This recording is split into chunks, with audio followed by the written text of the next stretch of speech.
আমাদের কাছে যেহেতু আনুষ্ঠানিকভাবে ডকুমেন্টারি পদ্ধতিতে কেউ বলেননি যে আটক রাখা হয়েছে, মিডিয়াতে যেটা এসেছে সেটাকে আমরা আমলে নিচ্ছি না। আমাদেরকে যদি বলা হয় যে আটক রাখা হয়েছে, তাহলে আইন অনুযায়ী তাকে অবশ্যই আদালতের কাছে আনতে হবে, এটাই বিধান। তো যেহেতু আমরা জানি না, সুতরাং এই দেখুন, প্রথম কথা হচ্ছে যে আইন সবসময় আইনের গতিতেই চলবে।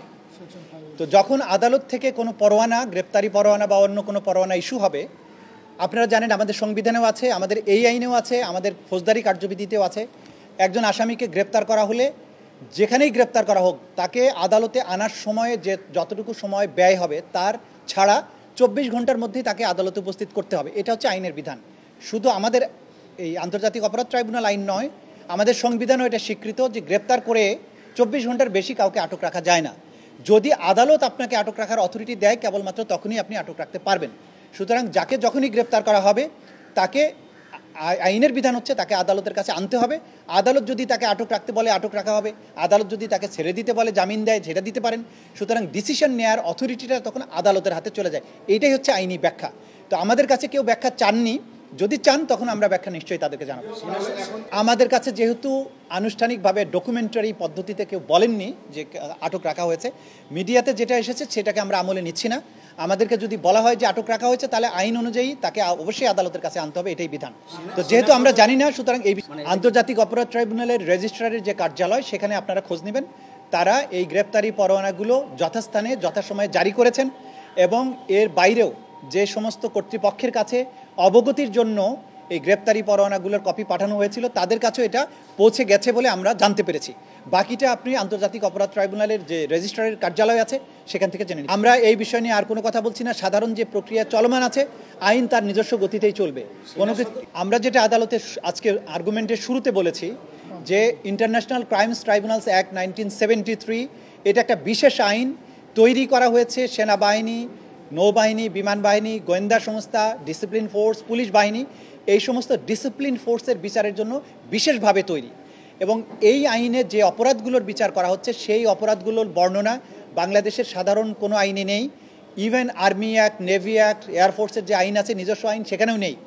এটা একটা স্পেশাল ল। এই অপরাধগুলো আন্তর্জাতিক আইনে বর্ণিত অপরাধ। এগুলোর বিচার করার কেবলমাত্র ক্ষমতা হচ্ছে আন্তর্জাতিক অপরাধ ট্রাইব্যুনালের। এই ব্যাপারে সবার সুস্পষ্ট ধারণা থাকা দরকার। দ্বিতীয়ত, এই ট্রাইব্যুনালের এই আইনটা আমাদের সংবিধান দ্বারা প্রোটেক্টেড। আমাদের সংবিধানের 47-এর 3 এবং 47-এর ক অনুচ্ছেদে স্পষ্টভাবে বলা হয়েছে, যে সমস্ত আইন, আন্তর্জাতিক আইন, অর্থাৎ crimes against humanity, war crimes, genocide, এগুলো বিচারের ব্যাপারে তৈরি করা হয়।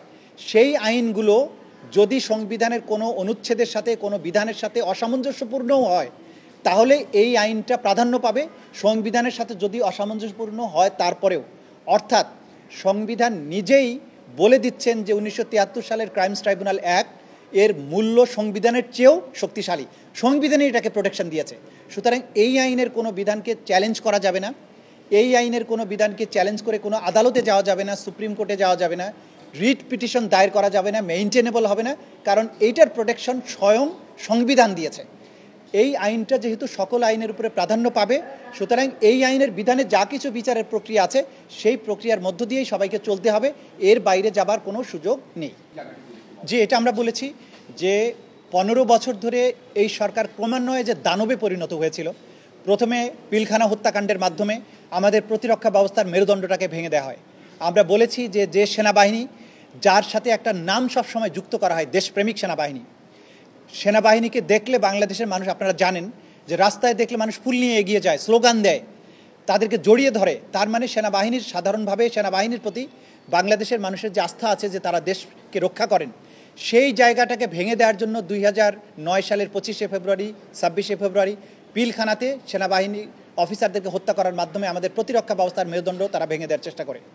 পরবর্তীতে গুম খুনের কালচার চালু করে, পরবর্তীতে নির্বাচন ব্যবস্থাগুলো ধ্বংস করে দেয়, তত্ত্বাবধায়ক ব্যবস্থাগুলো বাতিল করে, দুর্নীতি সর্বগ্রাসী রূপ পায়। এইটার মাধ্যমে একটা সাধারণ সরকার থেকে তারা ক্রমান্বয়ে একটা দানবে পরিণত হয়েছিল।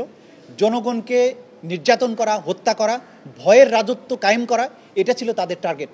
এই দানবীয় শাসকই একটা পর্যায়ে এসে 2024-এ আমাদের তরুণ তরতাজা প্রজন্মের উপরে তারা সর্বাত্মক আক্রমণ চালায়, তাদেরকে হত্যা করে।